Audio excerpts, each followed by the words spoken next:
매주 쏟아져 나오는 가짜뉴스의 분량을 보건대 팩트체크할 시간이 모자랍니다. 빨리 해야 되겠습니다. 유튜버 헬마우스 혹은 임경빈 작가와 함께합니다. 어서 오십시오. 안녕하세요. 헬마우스입니다. 네. 총선과 관련된 얘기입니다. 예, 이제 본 투표가 일주일도 안 남았는데요. 네. 최근에 이제 재외 국민 투표와 관련해서 가짜 뉴스들이 겁나 쏟아져 나왔습니다. 이게 이제 코로나19 사태가 세계 곳곳에 엄청난 여파를 미치고 있는데. 맞아요. 겁나게 쏟아져 나왔어요. 우리는 이제 총선을 앞둔 상태이기 때문에 네. 이 정치적인 영향, 그러니까 코로나19 사태의 방역과 관련해서 이게 정치적으로 누구한테 유리하냐 불리하냐 이런 것뿐만이 아니고 물리적인 타격이 지금 발생하고 있는 상황인데. 그렇죠. 이를테면 이제 재외국민 선거를 전 세계 각 영사관에서 치러야 되는데 이게 엄청나게 확산되면서 통행 금지가 내려지거나 뭐 이런 어떤 이동 제한이 내려지는 나라들이 많아지면서 바깥을 못 나가시고 바깥을 나가자면 공문이 필요한데 영사관에서 내놓은 공문은 법적인 효력이 없어서 투표하러 못 가시는 나라에 재외국민들이 있어요. 그렇습니다. 그렇게 되면 이제 실질적으로는 투표를 어차피 못 하게 되니까 그냥 이제 재외국민 선거 자체가 불발이 되는, 특히 이제 유럽과 북미를 중심으로 그런 나라들이 엄청 많았습니다. 맞습니다. 근데 이제 반면에 중국이나 일본이나 이제 베트남 같은 데서는 큰 무리 없이 투표가 진행되다 보니까 네네. 숫자로 보면 이제 17만여 명의 투표권자 중에서 한 8만 7천여 명 정도 되는 투표권이 지금 날아간 상태고, 네. 이게 이제 재난으로 인한 불가피한 일이긴 한데, 어찌됐든 국민들의 일부가 참정권을 행사하지 못하는 안타까운 일이 벌어지고 있는 상황이고요. 맞습니다. 그런데 이 와중에 이 상황을 이용해서 또다시 가짜뉴스를 퍼뜨리는 세력들이 준동을 하고 있다. 그럼요. 여기에 이제 또다시 뭐가 등장하느냐면 중국 음모론. 저희가 이제 첫 시간부터 말씀을 드렸었는데, 이제 중국을 자꾸 걸어서 문재인 정권이 중국몽을 펼치면서 중국과 작당한 어떤 음모를 펼치고 있다. 이제 이런 음모론이 다시 또 힘을 받고 있다. 우리가 이게 가짜뉴스 유튜브들을 보면서 드디어 하나의 일관성을 발견하게 됐는데요. 그 당시 시장에 맞는 트렌드 혐오 코드가 있어요. 그 코드를 하나 잡으면 상당히 오랫동안 붙잡고 늘어지네요. 그렇습니다. 게다가 촉이 굉장히 좋아가지고 이거 먹힌다 싶으면 지속적으로 반복하는데요. 이번에도 그러니까 일부러 정부가 미국이나 유럽 쪽에 투표는 못하게 막고 중국 쪽만 집중적으로 투표를 하도록 해서 집권 여당에 유리한 이 결과를 만들려고 한다. 이런 음모론입니다. 시작부터 거짓말이에요. 잠시 후에 설명 다 해주시겠지만은 네. 지역에 따라서 저도 이제 LA 환인회나 시카고 환인회 이야기를 좀 들어봤는데 네. 그냥 아예 못 나가게 한다. 그렇죠. 이거는 영사관에서는 오라고 하고 말이 네. 바뀌었다. 네. 그냥 미국 주정부들의 결정으로 못 나가게 되신 분들이 있었거든요. 그렇죠. 그분들이 이제 투표를 실제로 만약에 정말 하고 싶다고 하시면 해리포터에 나오는 부엉이 같은 게 필요한 밖으로 못 나가시니까요. 그런 네. 상황인데 이제 그거를 정부가 예. 직접 유도를 했다는 그런 어떤 음모론을 퍼뜨리고 있는 대표적인 영상 오늘 가져와 봤는데 무려 122만 구독자를 자랑하는 땡의 한수. 땡의 한수의 음모론을 팩트체크를 해보도록 하겠습니다. 먼저 좀 들어보시고 네, 말씀 이어서 가보시죠. 사실 이 이름을 다 읽어주는 건 제 개인적인 견해에 의하면은 네. 신성모독입니다. 그렇습니다. 네, 들어보시죠. 발원지는 투표하게 해놓고는 지금 그러니까 이게 꼼수라는 거예요. 그렇죠. 꼼수죠. 이거는 지금 미국은요 어떻게 됐냐 4만 560명이 투표를 아예 할 수가 없게 됐어요. 중국은 2만 명이 투표할 수 있게 됐고요. 미국은 4만 명이 투표를 못하게 만들어버렸어요. 여기에 대해서 이제 우리 국민들이 의혹을 가지는 거죠. 이상하다. 이 미국 쪽이 가장 중요한 그렇죠. 국민 지역인데. 상당수 미국은 좀 보수적인 유권자들이 많기 때문에 그렇죠. 예, 아무래도 미래통합당에 유리할 텐데 여긴 다 막아놓고 아주 절대적으로 유리한 중국은 열어놨다. 이렇게 의혹이 드는 거 아니에요? 자, 이분들을 말씀을 듣다 보면은 네. 지금 세계 대통령 선거 같은 걸 하고 있는 건가? 미국의 유권자들을 막아놓고 중국 유권자들을 풀어놨다. 이런 것처럼 좀 들리지 않습니까? 네. 그런 말씀처럼, 그러니까 사실은 저 내용 중에서 유권자의 실제 숫자를 제외하고는 모든 내용이 틀렸습니다. 사실관계가 전부 다 틀렸는데. 아이고 어지럽네요. 하나하나 뜯어봅시다. 네. 지금 좀 전에 이제 진행자께서 말씀해 주셨다시피 사실은 이게 한국 정부의 결정도 아니고 현지 영사관이나 우리 선관위의 단독 결정으로 그거를 할 수 있는 것도 아닙니다. 어느 나라 쪽은 열어두고 어느 어느 나라 쪽은 막아라 이런 어떤 임의의 결정이 아니라 아시다시피 지금 이제 미국이나 유럽은 엄청난 지역 감염과 사망자 속출 그래서 이제 사실상 이동 금지가 전국으로 전역으로 이제 확산돼 있는 락다운이라고 하죠. 이제 그게 이제 속속 시행되고 있는 중인데 그러니까 중국은 이제 어느 정도 체계 안에 들어오긴 했어요. 여전히 네. 확진자가 늘고 있고 여전히 위험한 상태지만 미국이나 서유럽만큼은 아니거든요. 그렇죠. 거기는 지금 이제 막 거의 이제 뭐 엄청난 속도로 확산이 이제 시작되는 단계다라고 할 수 있을 정도로. 그러니까 뉴욕시에 지금 시신 처리 문제 이런 거 기사 보신 적 있으신지 모르겠어요. 저기는 정말 너무 패닉 상황이란 말이에요. 그렇죠. 예. 지금 말하자면 일상생활이 거의 안 되는 상황인데 거기다 대고 왜 투표를 못하게 하냐 이렇게 할 수가 없는 거거든요. 지금 그러다 보니까 특히 이제 재외국민 투표라는 거는 굉장히 제한된 공간에서만 할 수 있습니다. 우리 영사관 같은 이제 제한된 공간 그러다 맞아요. 보니까 이제 각 국가마다 뭐 한두 개 정도밖에 이제 투표할 수 있는 공간이 없는 지역도 많아요. 그럴 경우에는 이제 유권자들이 멀게는 이제 수십 킬로미터, 수백 킬로미터를 직접 이동을 해가지고 맞아요. 영사관을 가야 되는 경우도 많거든요. 네. 근데 지금 당장 집 앞에도 집 밖에도 나가기가 힘든 상황에서 그런 식의 투표 참여는 사실상은 불가능하다. 그래서 그게 우리 정부의 결정에 의해서 이제 막힌 게 아니라 실제로 할 수 없기 때문에 막힌 것이다. 이제 이렇게 봐야 되는 거죠. 중국도 마찬가지고 미국도 마찬가지고 주 경계를 지금 함부로 넘어가기가 힘든 곳들이 되게 많습니다. 그렇죠. 그런데 그 영사관이 미국 52개 주에 다 있는 게 아니잖아요. 그렇죠, 그렇죠. 예, 넘어서 한동안 오랫동안 지금 운전을 하는 게 사실상 불가능합니다. 지금 미국인들이. 그리고 사실은 이제 한국인이라면 누구나 공감하겠지만 우리 국민들은 이제 투표권 행사에 대해서 굉장히 강박적으로 강한 열망들을 많이 갖고 있고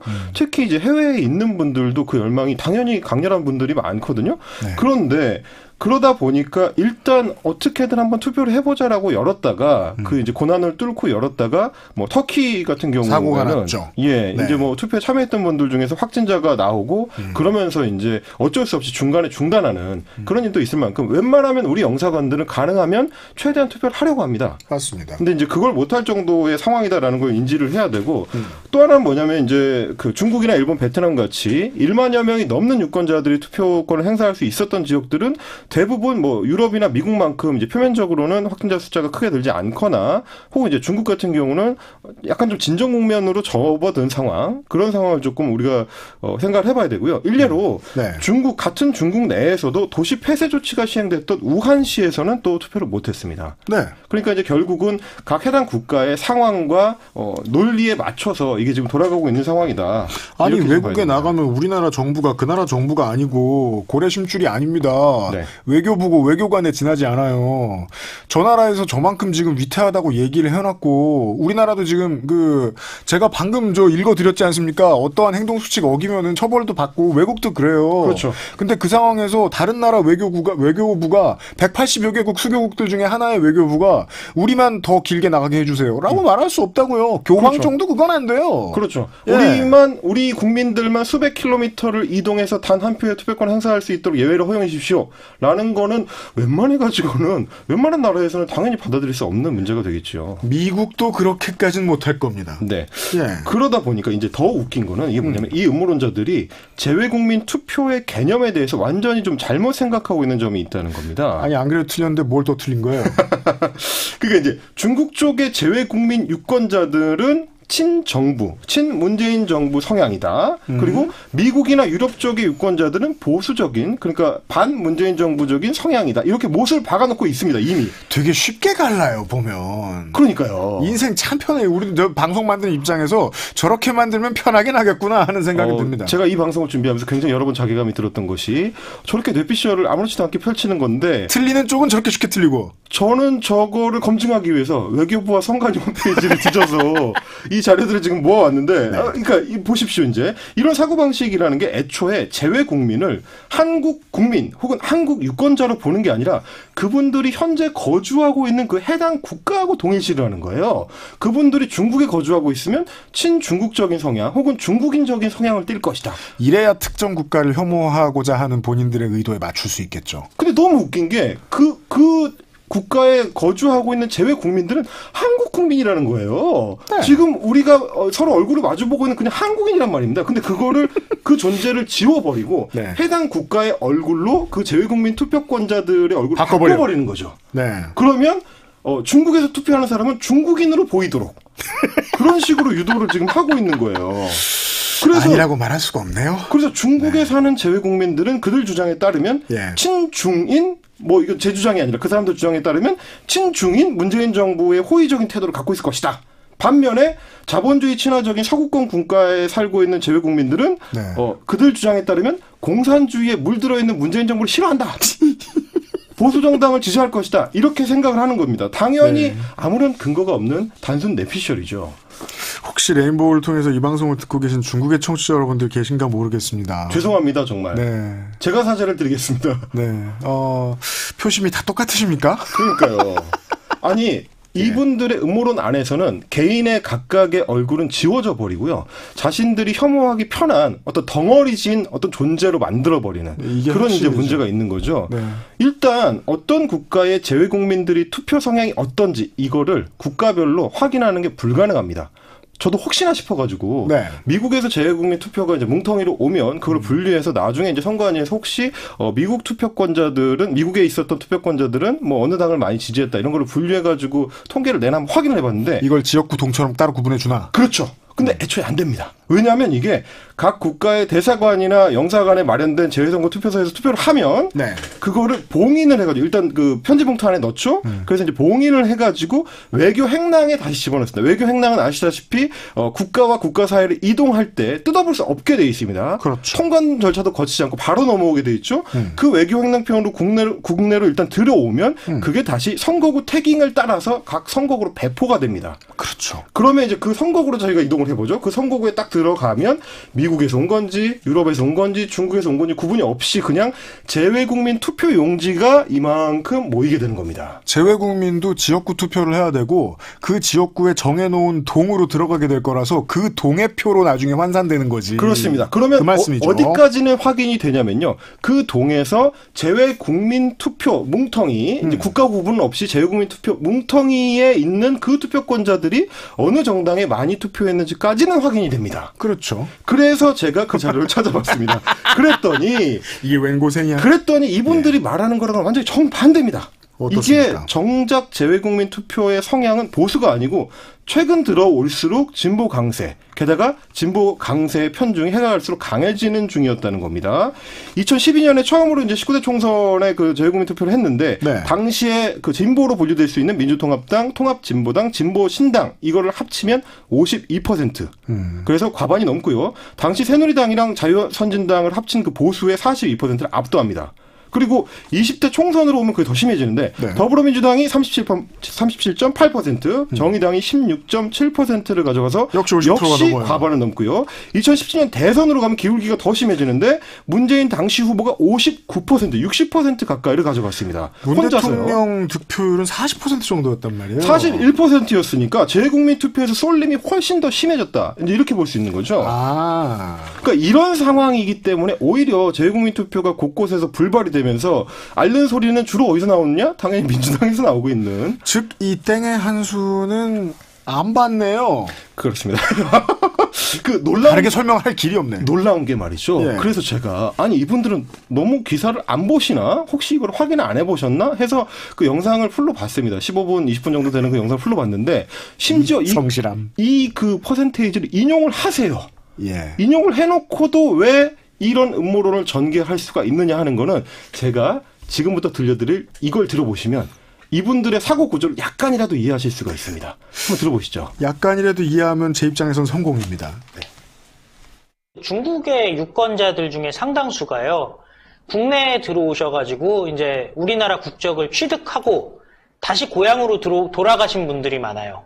그러니까 조선족 출신인데 대한민국에 와서 오랫동안 일을 하시면서 대한민국 국적을 땄지만은 대한민국 국적을 취득하신 분들이 중국에 그냥 돌아간 거죠. 그리고 나서 사실은 우리나라 국적 그 영사관 같은 데 가서 국적 취소합니다라고 얘기를 안 하고 그냥 입 닫고 있으면은 중국 국적도 유지하고 있는 거죠. 그래서 그런 분들이 대거 투표에 참여한다면은 사실은 중국의 입장, 그러니까 이번에 보듯이 시진핑과 대한민국이 친하게 지내야 된다고 하는 입장에 따라서 투표를 할 수밖에 없는 그런 상황이.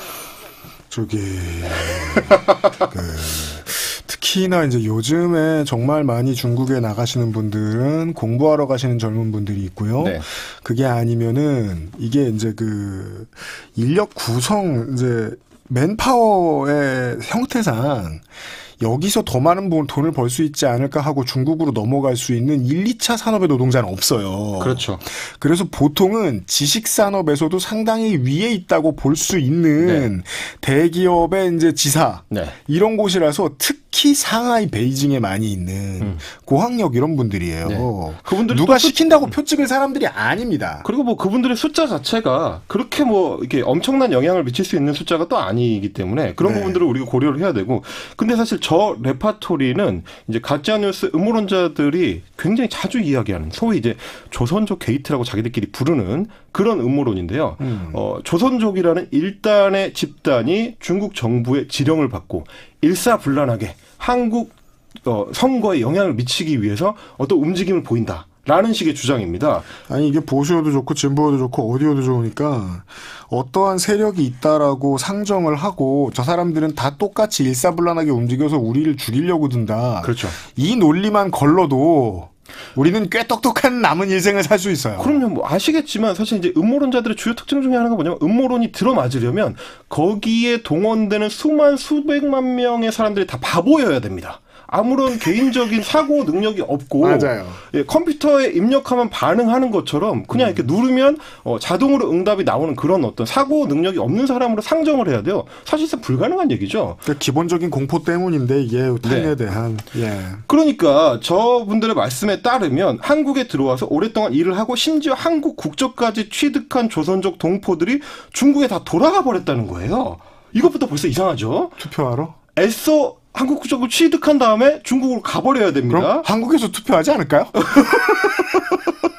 아이고 멀고 힘들고 번거로워라. 그러니까요. 그래서 그분들이 일단 중국에 돌아간 다음에 심지어 중국 국적을 그대로 유지를 하고 있다가 이중 국적을 유지를 하고 있다가 중국 정부의 방침에 맞춰서 집단적으로 문재인 정부에 유리한 투표를 우다다다 한다. 당연히 총체적으로 틀린 얘기죠. 자.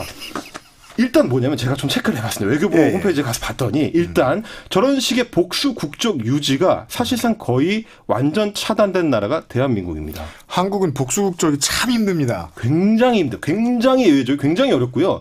이 외국인이 한국 국적을 일단 취득하게 되면 1년 안에 원래 갖고 있던 기존 국적을 포기를 해야 됩니다. 그러니까 그렇습니다. 저 사람들이 완전히 잘못 알고 있는 게 뭐냐면 조선족 동포들이 한국 국적하고 중국 국적을 동시에 유지를 하는 게 사실 불가능합니다. 처음부터 틀렸어요.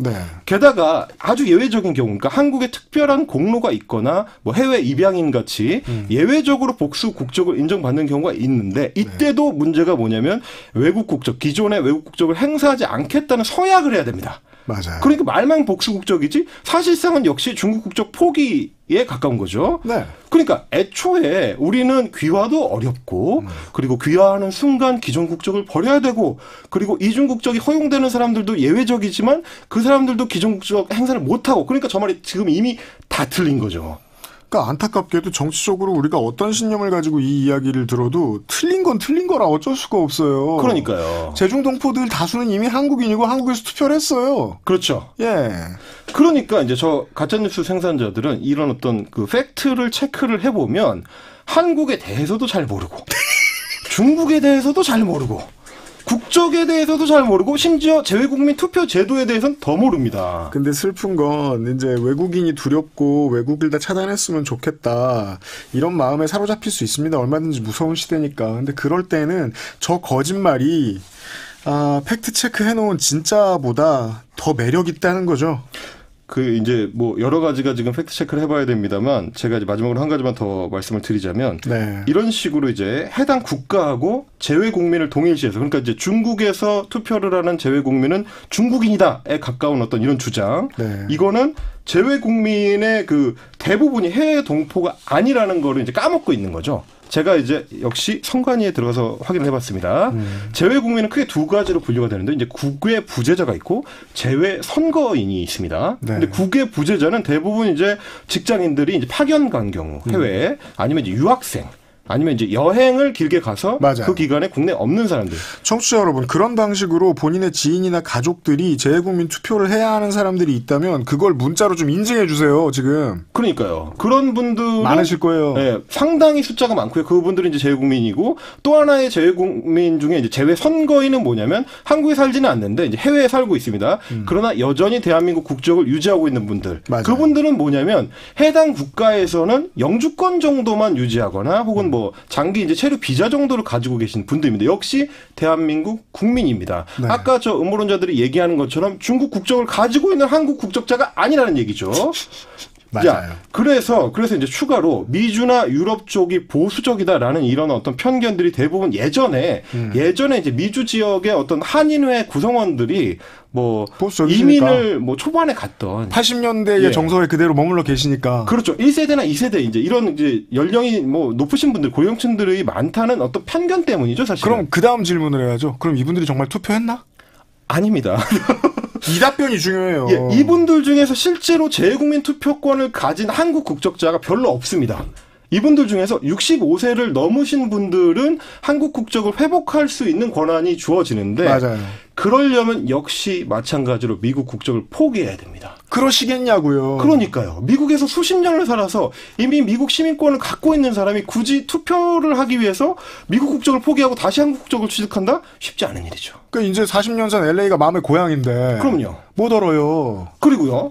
하나 더 하자면. 좋아요. 아니, 중국은 유리하니까 풀어놨다고 하는 사람들이 네. 일본을 풀어놓은 거에 대해서는 왜 얘기를 하지 않느냐. 그렇죠. 이 부분이 문제입니다. 그렇죠. 이번에 재외국민 투표의 유권자 전체 비중을 보면 중국에서 투표한 사람들이 전체 중에서 24%, 일본이 27%입니다. 네. 그러니까 저 사람들의 주장에 따르면 중국에서 투표하는 재외국민들은 친중 성향이니까 그럼 일본에서 투표하는 재외국민들은 친일 성향입니까? 그렇게 되면 지금 일본하고 우리 정부하고 사이가 별로 안 좋잖아요. 예. 그러면 그 지령을 받은 그 일본의 재외국민 투표자들은 그러니까 일본의 재외국민들이 아베 화이팅 이러면서 선거하느냐는 그러면서 거예요. 뭐 문재인 정부 싫어요 이렇게 찍어야 된다는 얘기잖아요. 이분들 주장대로 하면 그러면 네. 일본 투표는 왜 열어놨습니까? 이런 게 설명이 안 되는 거죠. 네. 그러니까 미국의 선거도 심지어 자기들 마음대로 막아버릴 수 있는 한국 정부라는 이 환상의 존재가 일본의 투표는 막을 수가 없다. 앞뒤가 안 맞는 설명이 되는 겁니다. 그렇습니다. 네. 그러니까 지금 애초에 이 모든 뇌피셜의 출발점은 그래서 사실관계가 아니고 네. 심지어 비평도 아니고 그냥 중국인 혹은 중국에 대한 혐오 정서에서 출발하기 때문이고 그 혐오 정서가 좀 있으면 문재인 정부가 곧 친중이다라는 허황된 거짓말로 연결이 되면서 이제쯤 되니까 자기들이 그걸 스스로 믿어버리는 이런 문제점에 봉착하게 된 거죠. 네. 우리 교회 목사님은 착하고 친절하고 합리적이신데 저 교회 목사님은 왜 저러실까 싶은 분들이 있죠. 일단은 이상한 말을 본인이 믿어야 이상한 말을 할 수 있어요. 그렇습니다. 네. 문자를 좀 보죠. 5469님이 저도 땡의 한수라는 그 유튜브 채널을 종종 보는데 이곳은 가짜뉴스를 생산하는 공장입니다. PD님의 견해에 의하면 이분은 가짜뉴스를 왜 일부러 보시는 것인가. 저는 이해합니다. 왜냐하면 저널리즘은 언론을 하는 사람들은 정확한 걸 해야지라는 강박이 있지만 이것을 소비하시는 분들은 위로만 받으면 돼요. 그렇죠. 이게 가장 큰 간극이고 문제가 생겨날 수 있는 영역이죠. 그래서 120여만 명의 구독자들이 사실은 어떤 공허한 마음의 빈 공간을 채우기 위해서 당신들의 마음속에 있는 그 빈 공간에 꼭 맞는 거짓말을 해주는 이 가짜뉴스 채널들을 찾고 있는 거고 심지어 이런 거짓 뉴스들이 수십만 조회수를 기록하면서 네. 여전히 우리 사회의 어떤 뿌리에 한 축을 형성하고 있다. 그래서 이제 이 위험을 제거하기 위해서는 우리가 똑바로 보고 제대로 팩트 체크를 해야 된다라는 네. 게 또 오늘의 결론이 되겠습니다. 오늘 일상 정서에 대한 고민들을 좀 해봤으면 좋겠습니다. 예. 위로가 필요하거든요. 우리는 언론을 접하면서. 우리 방송도 마찬가지일 거고요. 김현진 씨께서 팩트체크를 이렇게 하면서 틀린 걸 틀렸다고 잡아줘도 엉뚱한 소리 하는 사람들이 꼭 있습니다. 네, 김현진 씨. 그 엉뚱한 사람들 신경 쓰지 마십시오. 나 한 사람에게 적당한 좋은 경험이 있었으면 그걸로 만족하시면 됩니다. 저도 그렇게까지 욕심은 안 냅니다. 네. 옆 사람들 보면서 스트레스 받는 것은 결국 스트레스로 끝날 수밖에 없습니다. 의견 남겨주셔서 감사드리고요. 예. 다음 주 토요일에 헬마우스 팩트체크 다시 인사드리도록 하겠습니다. 헬마우스님 수고하셨어요. 감사합니다. 저희는 브렌다 러셀의 피아노 인 더 다크를 듣고 인물의 흐름 이명선 기자하고 다시 인사드리죠.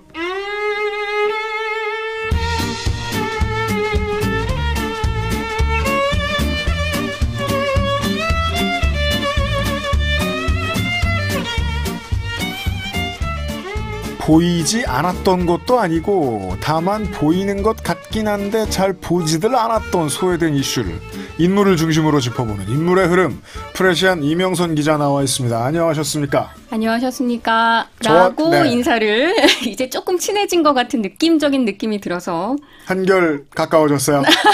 거리 빼고요. 저희 뭐 코로나로 사회적 거리두기 충분히 거리 띄우고 있다는 점 2m 말씀드립니다. 앞에서 방송하고 있습니다. 네. 네. 이명선 기자님은 지금 저와 달리 투표를 하고 오셨어요. 오늘 그렇지 않아도 이 사전 투표율 마지막 날이었는데요. 저를 포함한 유권자 여러분들에게 정말 박수 한번 보내고 수고 방송 시작하고 많으셨습니다. 싶습니다.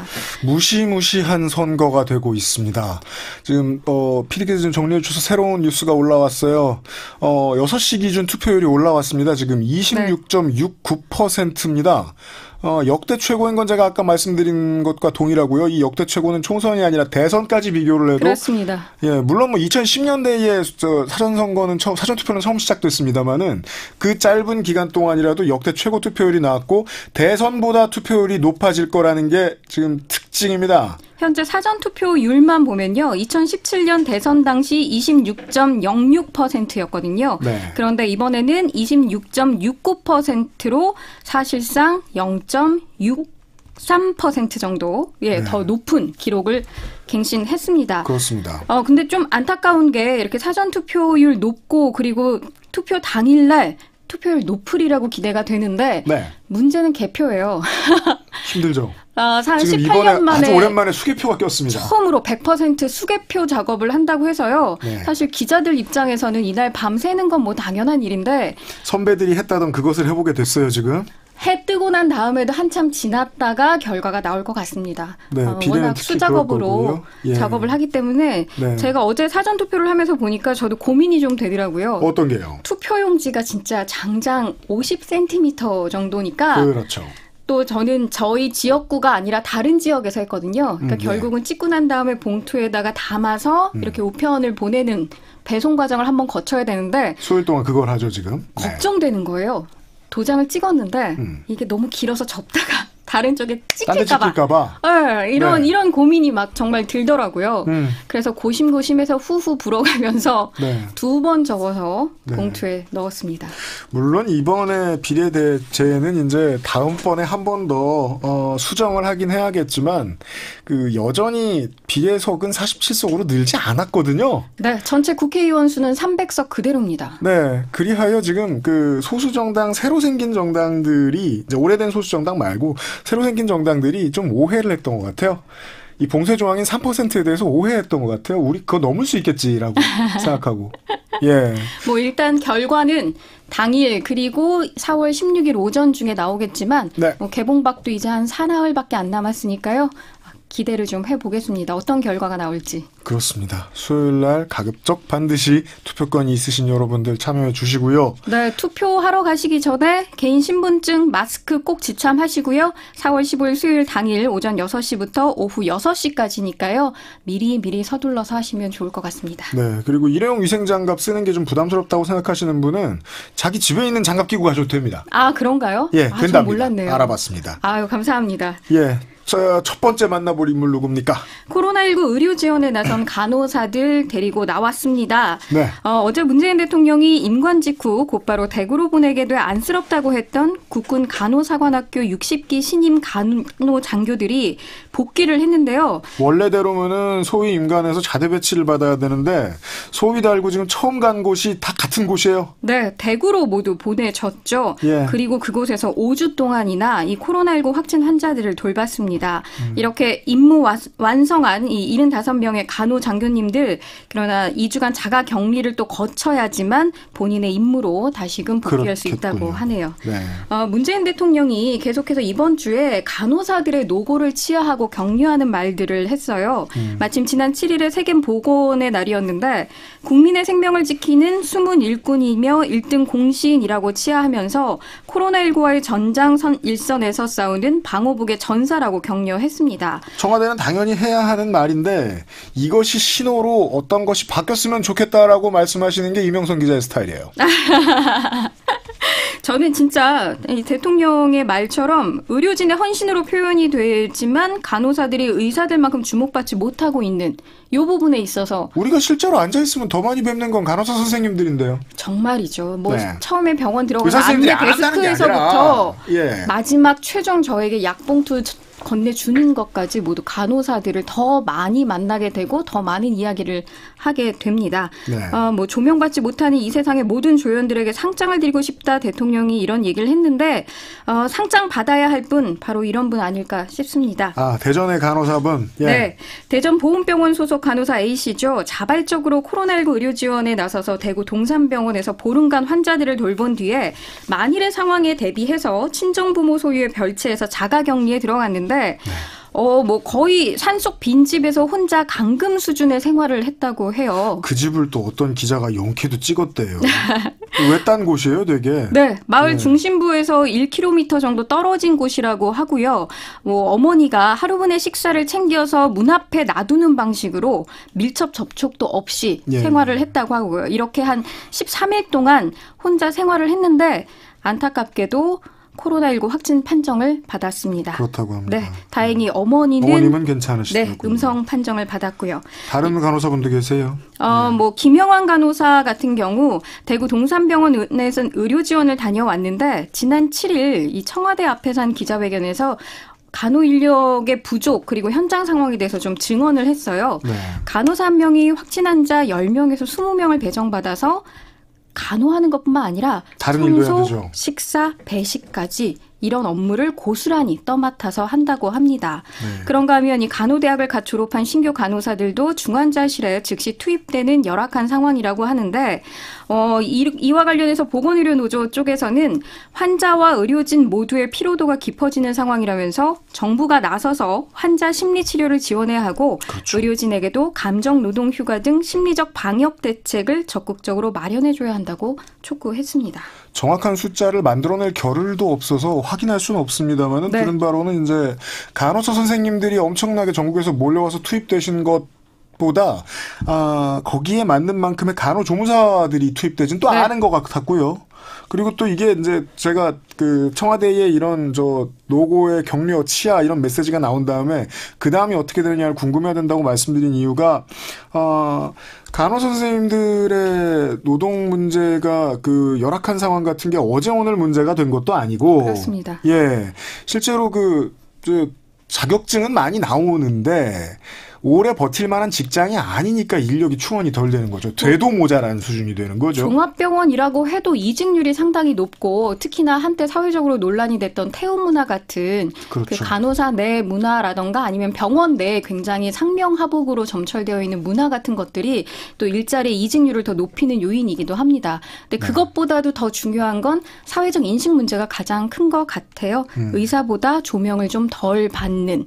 네. 그러나 이 대구 의료지원 현장에서 말씀하신 것처럼 조무사를 비롯한 민간 간호사 그리고 그 봉사자들 또한 모두 한 명 한 명 다 상장을 줘도 부족함이 없는 그런 분들입니다. 네. 4월 3일 기준으로 의료진 확진자가 243명에 달합니다. 선별 진료 중에 감염에 노출된 사례가 3명이라고 하고요.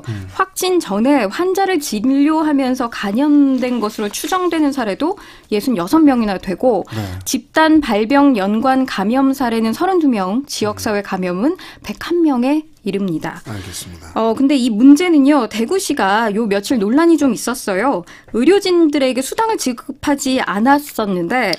이거는 지금 뭐 다르게 말할 방법이 없는 것 같아요. 대구시 시정이 돈을 깔고 앉아 있었어요. 그 복지부가 사실상 이 3월 3일, 그러니까 일찌감치 대구시의 의료진 인건비를 지원했습니다. 그럼에도 불구하고 이 언론에서 의료진들에 대한 수당이 지급되지 않고 있다라는 보도가 나오자 대구시가 처음에는 정부 탓을 했습니다. 그러나 결국 꼬리를 내렸고 어제부터 이 의료진들에게 미지급된 수당이 지급되기 시작했습니다. 그렇습니다. 언론이 제 몫을 한 거고요. 네. 저는 이제 의료진 확진자들도 소개를 해주실 텐데 저는 제도로서 제도가 이걸 어떻게 고칠 수 있을까를 항상 고민을 하는데 이제 국립의료원, 국공립의료원이나 큰 병원들 같은 경우에는 원장들이 윗선의 눈치를 보면서 소위 이제 보통 회사 경영하는 마인드로 경영을 하게 됩니다. 네. 어떤 인력을 쥐어짤까, 어디에서 월급을 덜 줄까, 이거 고민하게 되거든요. 그랬을 때 언제나 사각지대로 밀려나는 게 보통은 간호사 선생님들이었고, 그래서 같은 인력, 늘어나지 않는 임금, 길게 일하는 시간을 계속해서 감당하시다 보니까 어쩔 수 없이 나온 게 태움 문화라고 봐야 된다고 생각을 합니다. 결국은 이게 사설병원은 어떨지 몰라도 국공립의료원에서부터 이 간호사 선생님들 정원 이만큼 넣고 비용 이만큼 쓰고 처우 어느 정도 하겠다라고 지자체에 시의원들, 도의원들이 조례 집어넣어주면 해결할 수 없는 문제는 아니라고 생각합니다. 여튼 지금은 그렇지 않은 상태에서 온몸으로 막아나고 계셨어요. 그런 수치가 지금 나와 있네요. 네, 그렇습니다. 일단 의료진들의 희생 덕에 사실 대구 같은 경우 어제 확진자가 0명으로 한 명도 나오지 않았는데 이 의료진들의 묵묵한 희생을 다시 한번 생각해 봐야 할 것 같고요. 그래서 그런지 이 김강립 복지부 차관이 어제 중앙대책 브리핑을 하면서 의료진들의 노고 그리고 감사한 마음을 특별히 전달하기도 했습니다. 복지부 브리핑 한번 들어보시죠. 만물이 소생하는 봄이지만 우리는 아직 움츠려 있습니다. 많은 의료진분들께서 봄 기운을 느낄 새도 없이 의료 현장에서 코로나19와 사투를 벌이고 계십니다. 이분들의 노고와 희생 그리고 국민 한 분 한 분의 노력이 헛되지 않도록 사회적 거리두기에 적극 참여해 주시기 바랍니다. 네, 정부가 지금 도와줄 수 있는 지금 당장은 단기적으로는 최선의 메시지죠. 네, 그렇습니다. 예, 의료진 힘들게 하지 않자면 우리가 사회적 거리를 두자. 그렇고요. 시간상 하나의 인물의 트랙만 한 주일 동안의 기록만 더 쫓아가 볼 수 있을 것 같습니다. 네. 대신에 많은 분들이세요. 두 번째로 만나볼 인물은요? 두 번째로 만나볼 인물은 노동 현장에서 코로나보다 무서운 건 해고다라는 아우성이 나오면서 이 해고될까봐 또 해고 위기에 처한 이렇게 떨고 있는 비정규직 노동자들 이야기를 좀 모아와 봤습니다. 20년 차 연극배우 이종승 씨는 이런 얘기를 했어요. 공연이 모두 취소되면서 당장 생계가 막막하다. 또 언제 연극이 재개될지 기약이 없다라고 얘기를 했고요. 또 방과후 학교 강사들 같은 경우는 계약 연기로 사실상 실업 상태에 놓인 거잖아요. 네. 특히나 실기나 체육 과목이 이 대부분의 방과후 학교 수업인데 이 수업들은 온라인 수업도 불가능한 상태고요. 예. 그런가 하면 이주 노동자들의 사연도 짚어볼 만한데요. 코로나 불황 속에 가장 먼저 해고를 당하는 신세에 놓였습니다. 네. 특히나 이 주민등록을 기준으로 하기 때문에 마스크 구입이 어려워서 그렇죠. 지자체별 지원 대상에서도 제외되기 일쑤라고 합니다. 그런데 분명히 바로잡아야 될 건 전문 취업 비자라고 불리는 E7 비자를 가진 이주 노동자의 경우에는요. 세금을 내고 있습니다. 그럼요. 따라서 세금을 낸 만큼 이 정당한 대우나 보상을 받을 충분한 자격이 있습니다. 저는 이거 생각 좀 바꿨으면 좋겠는 게 상당수의 노동자들의 한국의 세금 부과 기준에서는요. 소비를 하면서 소비세를 제일 많이 냅니다.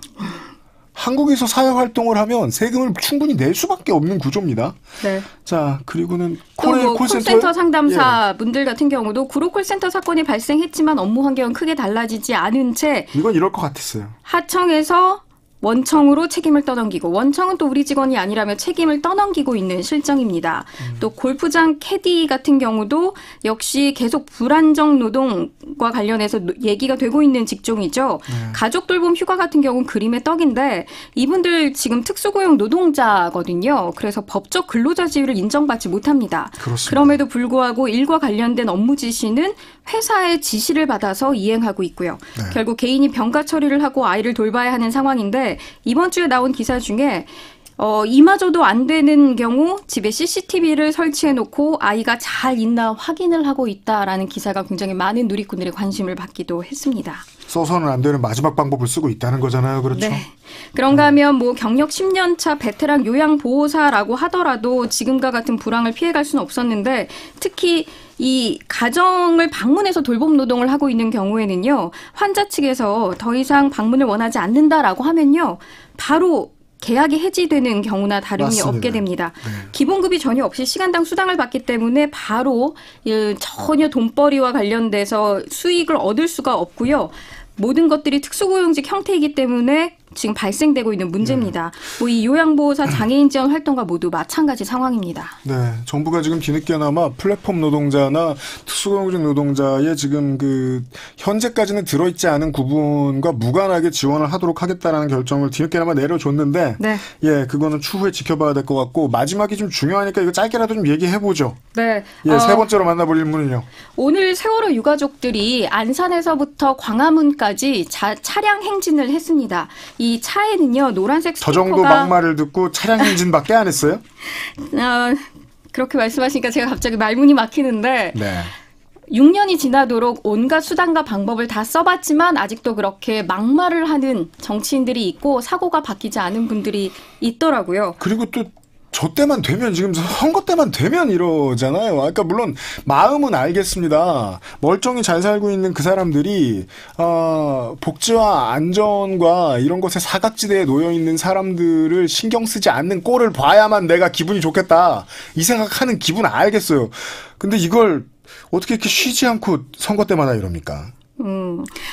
이 노란 차량 행진이 더 의미가 깊었던 건 다중에 모이는 집회를 하지 못하는 상태에서 할 수 있는 정말 마지막 수단이 아니었나 싶기도 합니다. 네. 뭐 일상에서 세월호를 기억하는 방법 여러 가지가 있겠습니다만 최근에 이 4.16 합창단이 낸 책과 CD가 있거든요. 거기에 이 한 어머니의 바람이 있어서 좀 전해드리고 싶습니다. 언제나 엄마 편이었던 시차나 지금은 어떤 모습일지 궁금하고 보고 싶구나 아들. 오늘 밤에 엄마 꿈속에 와줄래? 라는 바람을 이 CD 외 목소리로 직접 녹음을 했는데요.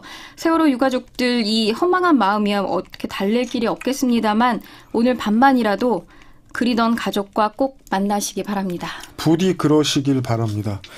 총선이 워낙에 중요한 일이다 보니까 국가 전체에 이런 기념일에 함께 할 수 있는 마음을 많이 못 전달해 드리는 것 같아서 시민으로서 아쉬움이 있습니다. 특히나 아쉽다면 차명진 후보나 김대호 후보가 했던 얘기를 어떤 시민이라도 대신해서 사과하는 게 좋겠어요. 네. 네. 이런 생각을 해봐요. 재난을 기억하고 추모하는 것이 바로 재난을 대응하는 사회적 역량이기도 한데, 세월호 참사, 그리고 메르스, 이번에 코로나까지 네. 재난에 대응하는 시민사회의 역량이 더 커졌으면 하는 바람입니다. 실제로 엄청 커졌고요. 네. 네. 잘 못 따라오는 정치인들만 좀 빨리빨리 따라와 줬으면 좋겠습니다. 네. 프레시아나 이명선 기자였습니다. 다음 주에 봬요. 감사합니다.